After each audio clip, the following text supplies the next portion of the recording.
अब हम आपके सामने जो कहानी बयान करने जा रहे हैं उसे हम इतिहास का अंड-बंड संस्करण कहते हैं। आज हम इस अंड-बंड संस्करण के कुछ चेहरे आपके सामने रखेंगे। भारत के खबरिया चैनलों में ऐसे इतिहासकारों की रेलमपेल है जो इतिहास के अंड-बंड संस्करण में महारत रखते हैं। इतिहास के इस अंड-बंड संस्करण के सबसे लोकप्रिय पात्र हैं जवाहरलाल नेहरू, जिन पर इन खबरिया चैनलों के इतिहासकारों ने पीएचडी कर रखी है। मौका चाहे बच्चे की छठी का हो या फिर 13वीं के भोज का, ये कहीं भी नेहरू को फिट कर सकते हैं।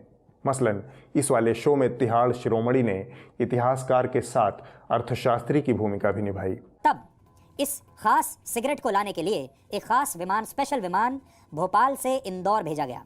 इंदौर हवाई अड्डे पर सिगरेट के पैकेट खरीदकर पहले से ही रखवा लिए गए थे और सोचिए उस समय जवाहरलाल नेहरू की ये सिगरेट कितनी महंगी पड़ी होगी।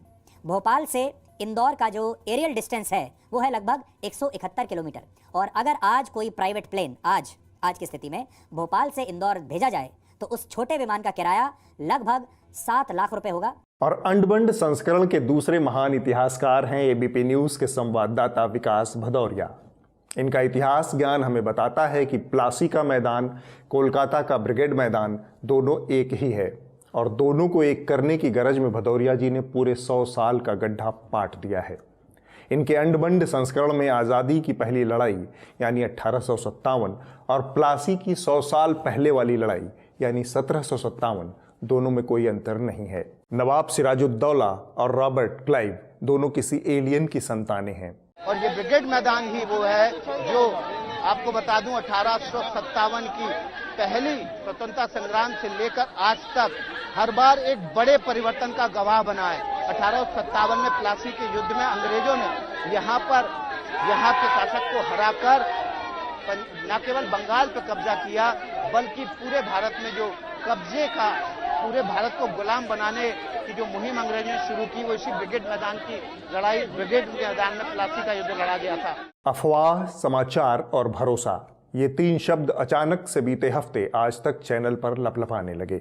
सबसे पहले श्वेता सिंह, जिन्हें ऑक्सीजन और कार्बन डाइऑक्साइड का पता हो न हो, अचार और समाचार का अंतर बहुत अच्छे से पता है। गलत जगह ट्राई कर रहे हैं आप। अचार नहीं, समाचार से बनता है आज तक। जो ऑक्सीजन ग्रहण करता है साथ ही ऑक्सीजन ही छोड़ती है।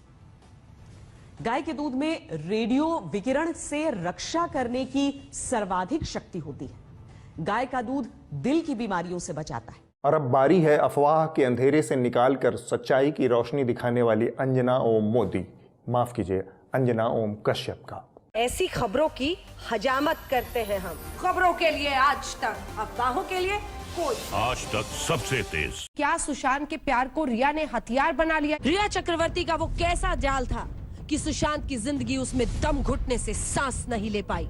और अंत में आप सबके चहेते रोहित सरदाना, इन्होंने भरोसे का वादा किया है, हालांकि इनके अपने रिपोर्टर ने ही इनका भरोसा बुरी तरह तोड़ दिया।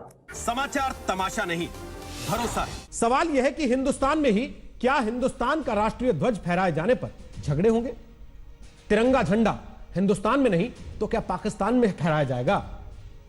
कासगंज में तिरंगे के दुश्मन कौन लोग हैं?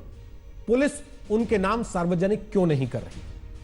देश के अंदर ऐसे कितने पाकिस्तान पनप रहे हैं? और वंदे मातरम और भारत माता की जय क्या सांप्रदायिक नारे? आरएसएस वाले रैली निकाल रहे थे तो उन लोग वो लगा रहे थे नारे कि हिंदुस्तान में रहना होगा तो भारत माता की बोलना होगा। ये कह रहे थे हिंदुस्तान में ये बोल रहे थे। इधर से नारे लगाते हुए आए और ये नारा लगा रहे कि वो यानी क्या वो